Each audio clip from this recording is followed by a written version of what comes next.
Hi guys, welcome to Market Express. நம்ம இன்னைக்கு Tata Motors பார்த்தீங்கன்னா ஒரு ரொம்ப ஷேர் வாங்கலாம்னு இருக்கோங்க. நம்ம டாடா மோட்டார்ஸ் வாங்குறதை விட டாடா மோட்டார் டிவிஆர் நம்ம வாங்கலாம்னு ஒரு ஐடியா இருக்குது நமக்கு இப்போ. அதனால் வச்சு ஐடியா பண்ணியிருக்கோங்க. என்ன பண்ணுறோன்னா ரொம்ப ஷேர் வாங்கலாம்னு இருக்கோம். நான் ஆல்ரெடி பார்த்தீங்கன்னா ஆவரேஜாக ப்ரைஸ் பார்த்தீங்கன்னா 607 பண்ணி வச்சிருக்கேன். ஆக்சுவலாக நீங்கள் மார்க்கெட் பார்த்தீங்கன்னா வந்து 645.60 க்ளோஸ் ஆகிருக்கும் உங்களுக்கு இப்போது.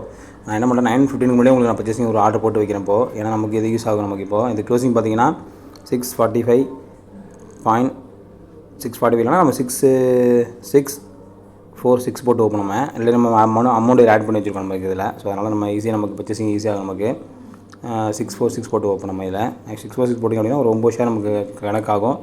ஆக்சுவலாக பார்த்தீங்கன்னா ஸ்டாப் லாஸ் வந்து பார்த்தீங்கன்னா ப்ரைஸ் லிமிட் பார்த்தீங்கன்னா 646 போட்டு வைக்கலாம். நம்ம போட்டு வச்சு நமக்கு ஒரு ரேஞ்ச் கிடைக்குதுன்னு பார்ப்போம். அதில் நம்ம ஆல்ரெடி 6600 நம்ம அமௌண்ட் வச்சுருக்கோம். பை பண்ணுவோம் இப்போது. சப்போஸ் மார்க்கெட் ஓப்பன் ஆச்சு அப்படின்னா நமக்கு அடிஷ்னல் நமக்கு ஐடியா அமௌண்ட் கிடைக்க வாய்ப்பு இருக்குது. உங்களுக்கு ஆர்டர் கொடுத்தாச்சு இப்போது ஆர்டர் கொடுத்துருக்கோம். சப்போஸ் நமக்கு மார்க்கெட் சப்போஸ் கீழே இறங்கும்போது நமக்கு ஒரு பெட்டர் ரிசல்ட் கிடைச்சா கூட நமக்கு பெட்டராக இருக்கும். நமக்கு பார்க்கலாங்க. நம்ம இதில் நம்ம இன்டர்நெட் கூட யூஸ் பண்ணிக்கலாம். நம்ம செபி அட்வைஸே கிடையாதுங்க. நான் செபி அட்வைஸ் கிடையாது. கண்டிப்பாக ஸ்டாக்ஸ் இன்வெஸ்ட் பண்ணலாம். பார்ப்போங்க மார்க்கெட் ஓப்பன் ஆகலாம். நமக்கு இன்னும் ஓப்பன் ஆனதுக்கப்புறம் எப்படின்னு பார்க்கலாங்க. ஓகே மக்களே, தேங்க்யூ வெரி மச். தேங்க்யூ.